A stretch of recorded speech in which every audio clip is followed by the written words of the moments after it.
fascinating interviews and compelling conversations. Be present. The Diane Ray Show. Welcome to the show, everybody. Thanks for tuning in and joining me on my little corner of the internet here on my podcast. So those of you that know me know that I'm a lifelong reader and a lover of words.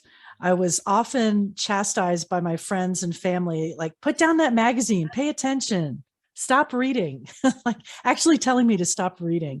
But I basically read everything I can get my hands on. And I've always loved poetry and people who can compose it. And I remember reading the poetry of Emily Dickinson in high school. And I always loved the poem, I'm nobody, who are you? Are you nobody too? Then there's a pair of us, don't tell. It just kind of seemed very conspiratorial, like I was sharing a secret, me being this high school girl, with the woman who wrote this way back in 1891. So I've always loved poetry. And recently, I was listening to an interview on NPR, and the Poet Laureate of the United States has just been announced for 2022. And if you don't know what the Poet Laureate does or what they are, this person serves as the official poet of the United States. And during the time that they are the Poet Laureate, they work to raise the national consciousness to a greater appreciation of reading and writing of poetry. And the poet selected this year is a woman named Ada Limon, and she's the 24th Poet Laureate. So as I was listening to this interview, she was asked a question, how is poetry relevant to the times we're living in now? And her answer was, poetry can help the nation become whole again in a fraught, divided moment. And I thought, wow, we really need this more than ever. We need the beauty of poetry now more than ever. So this is all leading up to my guest today, poet Rosalind Severin McClean, and she's completed 2 books of poetry in her Oceans of Thought series. And I was introduced to her by my friend John, who's a wonderful publicist, and he said, you have to read her work. And so I've been spending some time with her beautiful words, and I really wanted to share them with you. So I want to welcome Rosalind to the podcast to talk about her work. So welcome, Rosalind. Yes, thank you, Diane. It's a wonderful idea for me to be here with you today. Well, it's wonderful to talk with you. And thanks for sitting through my long introduction. Welcome. Yes. Well, Rosalind joins me from her home in New York. I've never interviewed a poet before, so I'm excited to talk to you. Oh, thank you. Thank you. Well, I'm excited to talk to you as well. We have some quite interesting conversations to do today. So, I'm looking forward to it. Yes. So just to start, to tell people, a little bit about yourself, how do you start writing poetry? Like, how does one become a poet? I would look at it this way. I started writing from very young. So I had been doing this for decades, put it this way. And to me, poetry is a healing process. It's a form of healing. And when someone writes poetry, they heal themselves in the moment. It's like a good therapist. You're able to express yourself and tell what's happening in the core through that poetry. And then you touch the reader. The readers look at it and they feel it in the moment as well. Yes, so, I know what you mean with that experience. So I wanted to ask you, I had mentioned the Poet Laureate earlier, Ada Limon, and her answer to the question, why is poetry relevant now? So would you agree that she feels that poetry can be healing too? And you're saying the same thing, that now we need it more than ever. Yes, most definitely. With all what's going on around the world, all the ailments and all the confusions and all what's happening, this is a good escape. Poetry actually is a good escape. It's, for those reading, it's like a song. They're like songs, and they're able to manifest. You manifest those words, you put them together and it manifests. And then the universe takes it off. It takes off with and it expands through the universe. And this is the healing process, you get through poetry. It really does have the effect, Well, I noticed in the poems in these two books that you personally draw from a deep well of your own faith. And, faith has been really hard for me to keep going in these times. And yours seems to be very strong. So, how do you keep your faith strong? I learned from my experiences. I put it this way: I've been through quite a lot. I'm sure a lot of people have as well. And I'm sort of channeling those negativities and positivities to try to bring it to words. If that could answer what you try the question, try to bring it to words, and through those words, I'm able to transcend all these emotions. So you find it, I mean, it's healing for you as the writer, and your wish is that it is also healing for the reader. Yes, and to me, faith is the process of doing, not always just expecting. Without faith, without work is dead. You can say you have faith and you don't put the work and energy into what you want, or then then it's dead, because there's no way. You have to do the process. Yes. And through this work of writing, for me, I am doing the process so that the readers, I as well, and the readers are able to find a channel as to how to do it. I don't know if that is the creative sense of it, but it's like a creativity. You put your message, you put your message into action, messages, because there are different messages in there, into actions. That's an interesting comment that you made, though, that you have to feed your faith, and this is what does it for you, right? Yes, because it's been difficult. It's not an easy process. Life on a whole, I guess, is not easy, but even the writing, I mean, I write, yes, I write. I can produce something next to no time, but then, it's a lot of principalities, a lot of negativities, everything darts at you.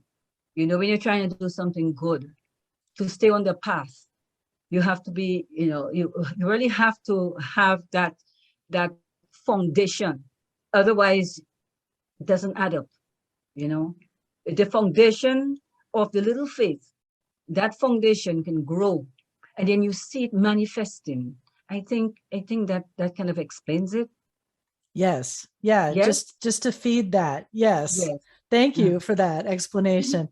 In book one, you dedicate book one to the memory of your sister Yvonne, and you share some beautiful pictures of her. She looked like such a beautiful person. And can you tell us about her, because she's such a big figure in book one?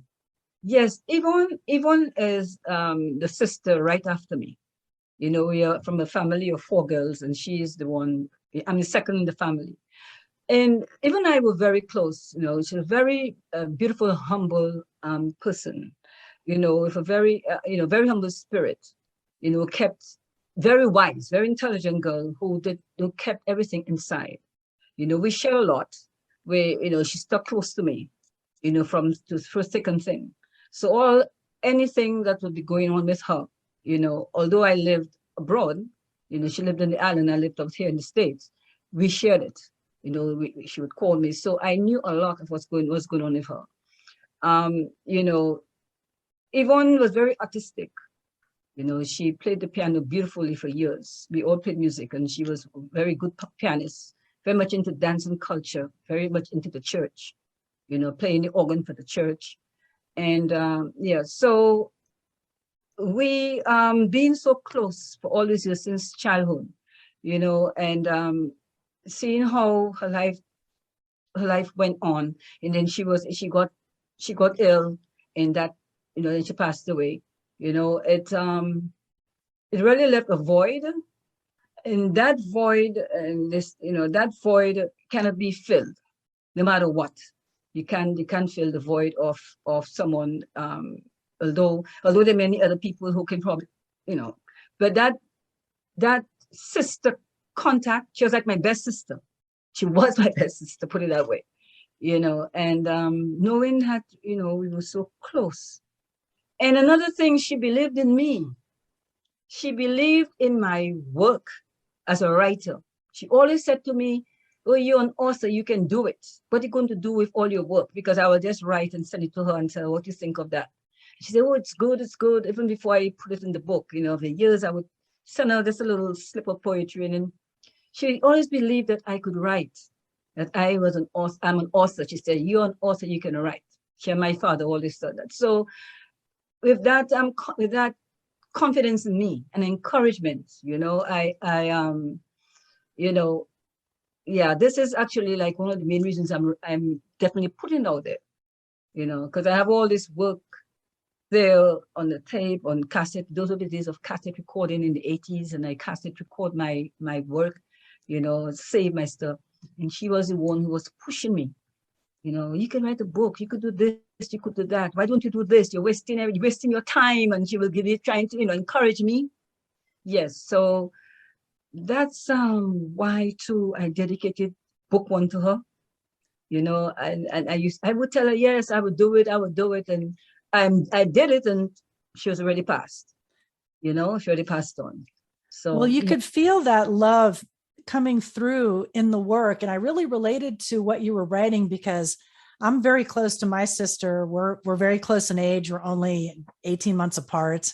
Oh, wow. I live in California and she lives in Florida. So we're separated, but we talk almost every day, sometimes a couple of times a day. Yes. And yes. I could not imagine the void that would be left in my life if she wasn't in my life, because she's just such a big part of it. And we've been so connected and so close, just like you were. So those poems really touched me in book one. And especially the one where you believe that her spirit and her essence is still with you, even though she's gone from this planet, right? This earthly plane.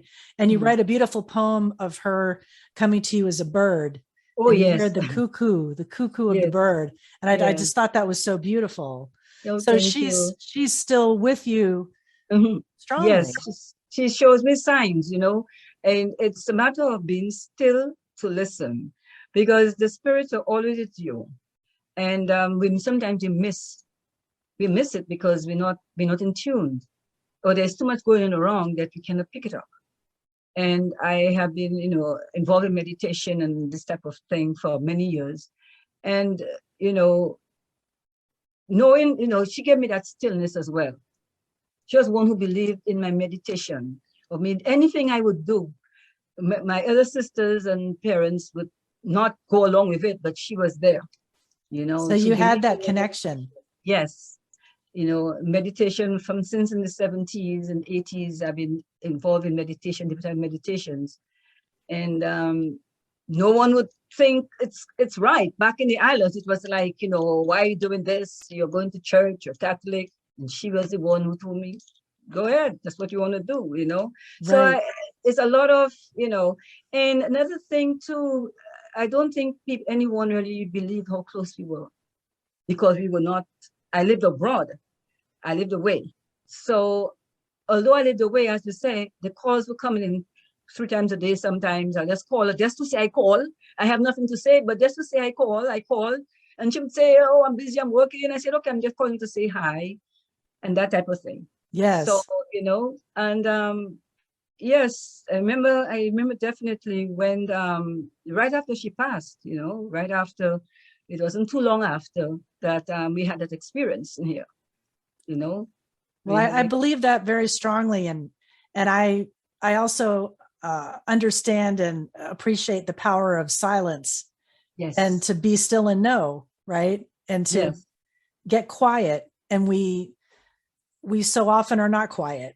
So I think we miss so much, and we miss those signs. So I think that's really beautiful. And I know that she is with you with just a thought. Yes. Many persons have told me this particular poetry was an eye opener for them. They could caught them off guard, what I wrote. And these are life experiences that I've written. And it's actually as a teaching tool to everyone who is open to accept my work.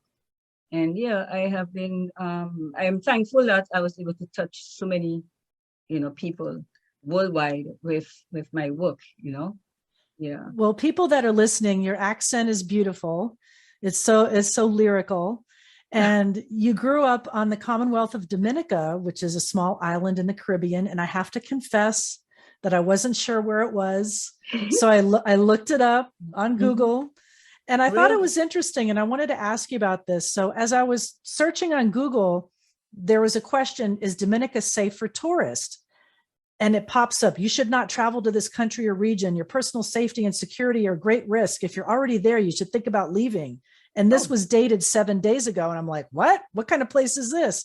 wow. Then I scrolled down a little bit, and it says the peace and quiet, the colors, the heritage, all combined to make Dominica an inspirational place for writers, artists, photographers, and researchers. Unlike mainstream Caribbean islands, Dominica does not have sprawling and crowded beach resorts. And I'm like, well, this sounds like heaven. So what is it? Is there a contrast there? Is it as scary as the one post was, or as beautiful as the other post says? Well, I tell you this, the first post that you read, that may be coming from some far-fetched person, who may want to not agree with maybe political, maybe anything. I mean, I'm from Dominica, and I don't see that at all.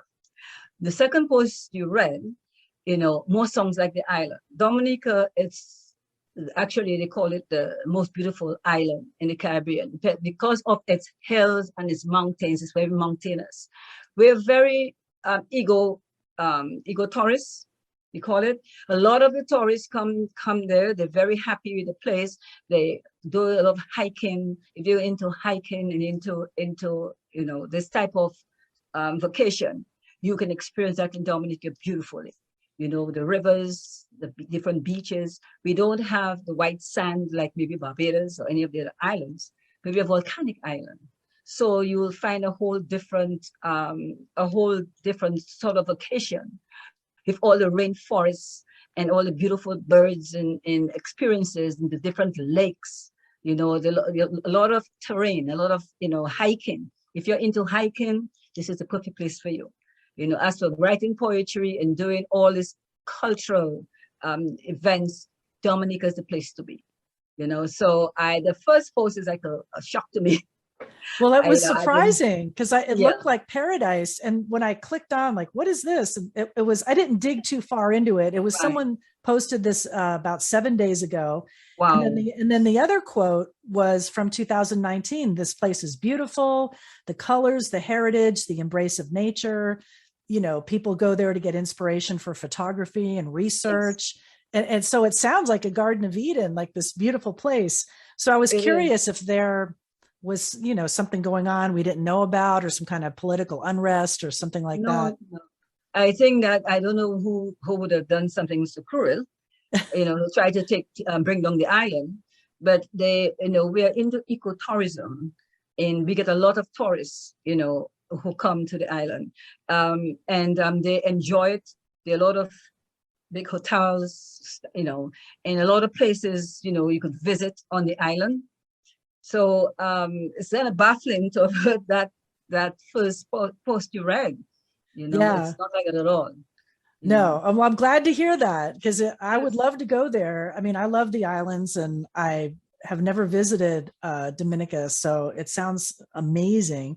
And really, as you read, and that's why it surprised me to see that quote, because as I was reading the poetry, you really give us a sense of the island and what it was like growing up there. And the poems in your collection, some of them you write in like the patois, like we hear the people talking, the dialect of people on the island. So you really bring us into your world, into your childhood classroom. Yeah. Yes. So tell us a little bit about writing those poems. Like, that was your intention, that you wanted people to kind of come into your world and see what that was like.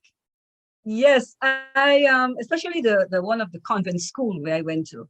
I have been trying. I had this urge for very long time, because if you notice, you may see the poems are written in 2012 or back then, and I just knew I had to bring back these good memories of the childhood days. And I have a lot of my childhood friends or school friends from back then we share the same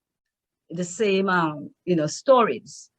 And I think it was just so fitting at the time. I put it in the book, and the book was published, because I was calling back home to ask about the different for pictures of that time, which seemed to have been difficult to find, but because two of the hurricanes had destroyed a lot of the pictures and stuff. So I could not really get too much of it.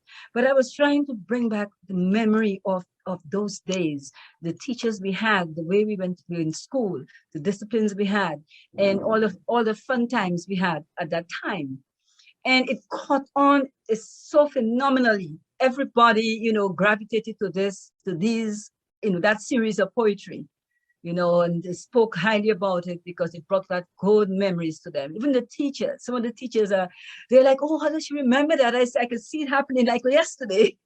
I could just, and I was writing in a vibe, in a rhythm. And as I'm writing, I am like in this trance, and I was remembering everything that was going on for the different classes, because I brought back those times back in 1958 when I started going from classroom to classroom to classroom until the end of that particular time in that school before we went to high school.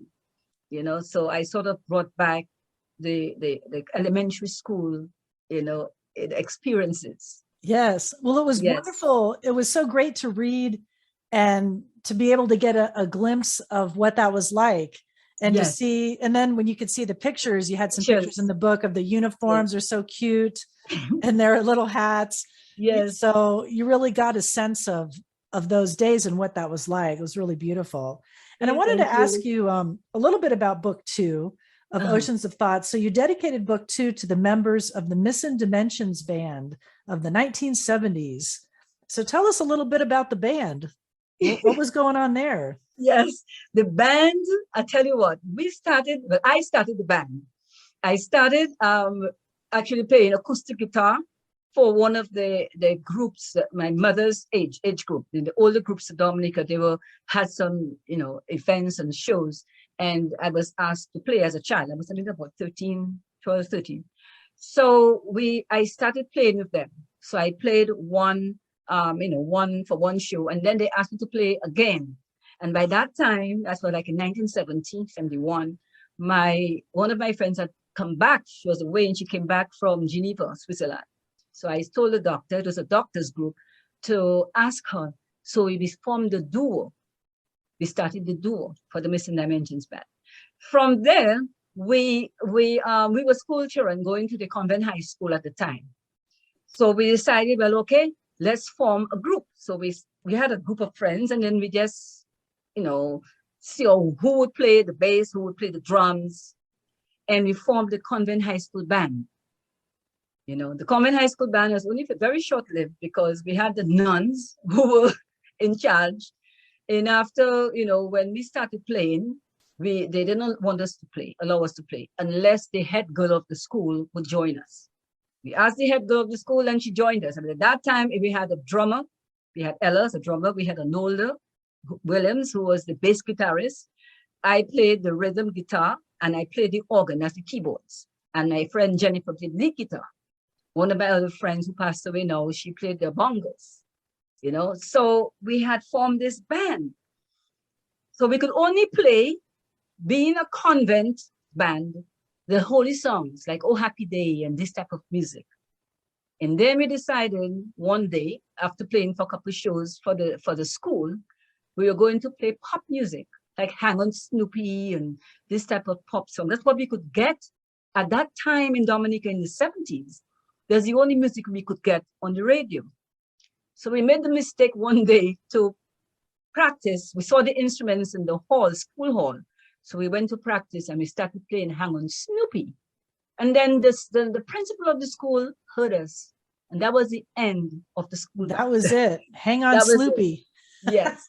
But then we decided, oh no, we were not going to stop there. That gave us encouragement to move on. And we started asking, different bands to allow us to practice on their instruments. And we had no name because we couldn't use convent high school band. We had to find a name.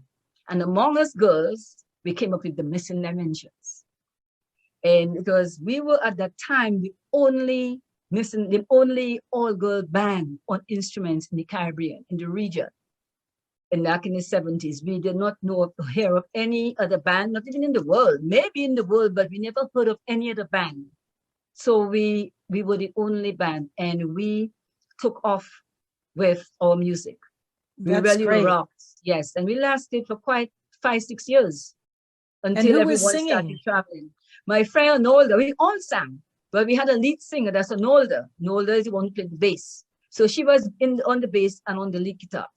And then as time went on, we got new girls to come to sing, help us sing. So we had one called Cecilia, she sang and played the organ. So we'd alternate, but we all had the mics and we all sang. You know, we sang some backup, we sang backup.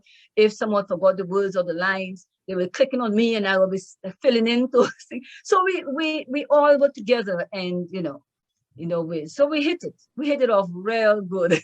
That sounds like fun.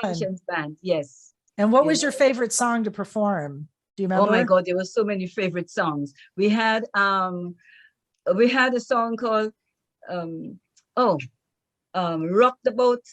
Oh yeah. Rock the Boat. So we played those type of songs. We played Kung Fu Fighting. I don't know, that's an old song. I remember Kung Fu Fighting. Yes, this is one of our favorite songs because we got stuck on that song at one of our gigs. We got stuck on the song. Lola forgot the words. The girls, they forgot the music, and I had to stay on that organ, on that keyboard to try to make the music to keep the vibes going.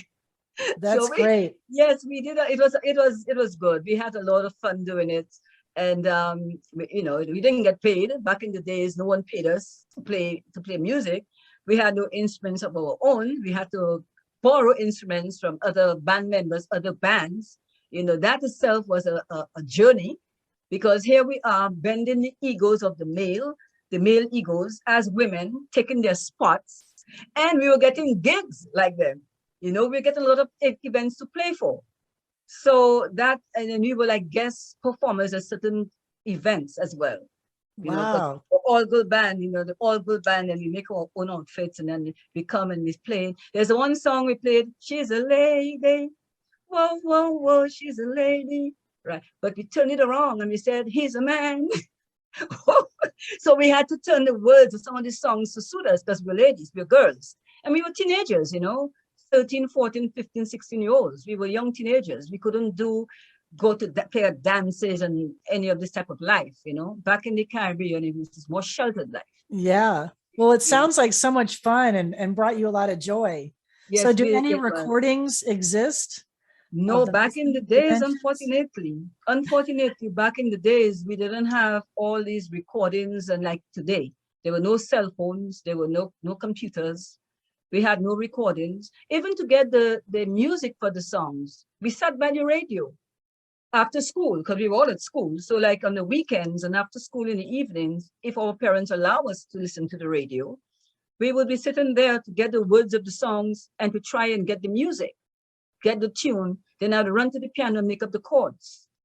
That's how we got the music for our band. We made our own music. I wrote the chords from whatever I heard.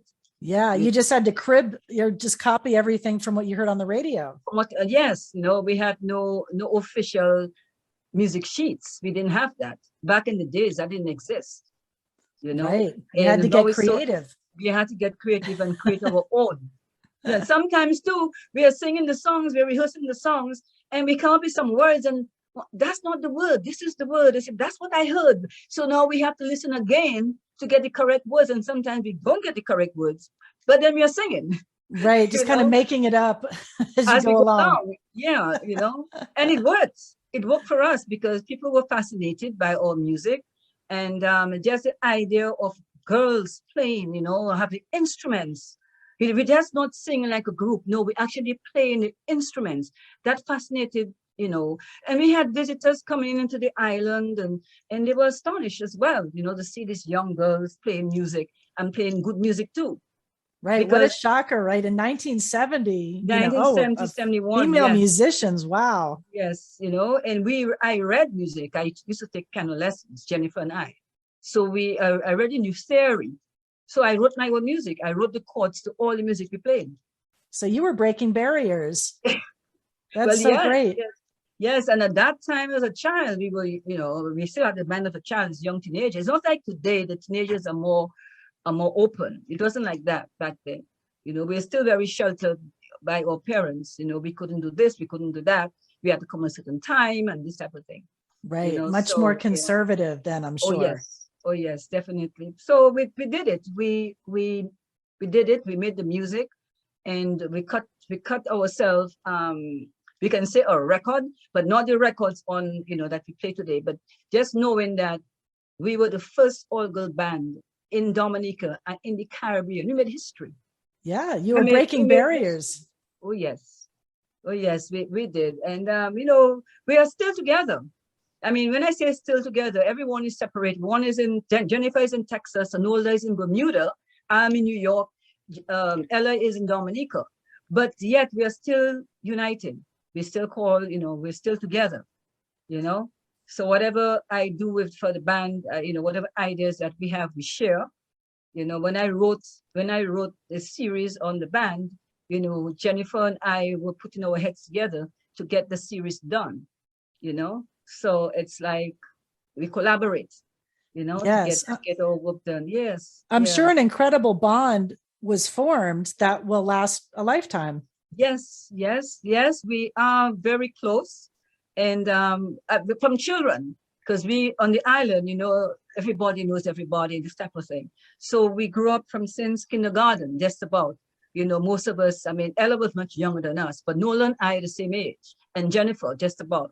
So we all grew up since childhood, growing up together, going to the same schools, the same everything, small island life. Yeah, that So sounds it's beautiful amazing. that way. Yes, thank you. It's beautiful that way, yes. So this is how the band took off, We really did take off and make history in Dominica. And right now I'm trying, working with some of the, producers at home and trying to get our names, the name of the band, the Missing Dimensions band, in the archives, on the old mill archives in Dominica, because we need to keep that history alive, to let the youth today, that they won't forget, we started this music, we did this, they can do it too. We did not, and the thing is, we did not wait for anyone to tell us what to do or to give us music or no, we went and we did it. We wanted to practice. We would go to the band house and we asked the guys, can we practice? We wrote our own music. No one gave us a sheet of music. We wrote it. We didn't have the instruments, as I said, so we would borrow instruments to practice. We had no drums. The drummer would practice on the table, and this type of thing. So we did what we had to do to make it work. And it worked. It really did work. It worked up to today. People are still talking about the band. That's so great. Yeah. Well, I hope that they can preserve that history for future generations to know and to inspire people that things are not impossible and you made it happen. Yes, this is why I wrote it. I wrote this series of poetry since like 2010 or way back 2012. So now it's in the book, that's just a start to keep it preserved, keep the history and the memories preserved, Well, I hope people pick up both of these books, and I want to drive them to do that. So I don't want to put you too on the spot if you can't do this, but is there a short poem that you could share with us? Like one that you really like? Yes, of course. Would you have anyone that you want me to read? I mean, there are many of them here. So is there anyone that you prefer that I read?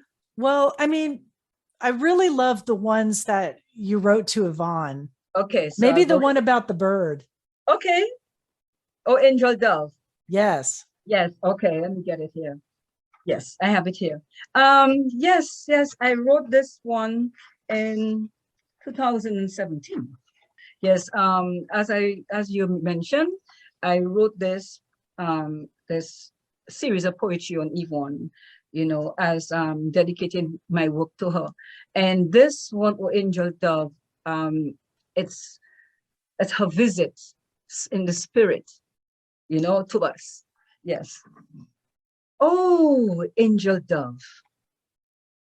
Floods of emotions, ocean waves flow, rivers of waters, tears overflow.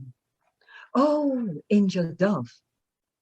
Astounding color, striped black and white, moving gently, beautiful in flight, guiding right over my head, landed, stunning, one step in front of me, not one but twice. Two mornings blossom, oh angel dove. Eyes of shiny pearl, reverent delight, rare jewel sight, pure, precious dove. Honest emotions, knowledge untold, truth in motion, wisdom behold. Oh, angel dove, you came again, oh beloved dove, at my window, with streams of three pecks. Mother's Day, early morning. Surprise, what's that? Come peck, peck, pecking in pure delight. Quiet ease to peek. Oh, mystic dove, you saw that I saw you. Eyes of pearl, then you flew. Oh, angel dove.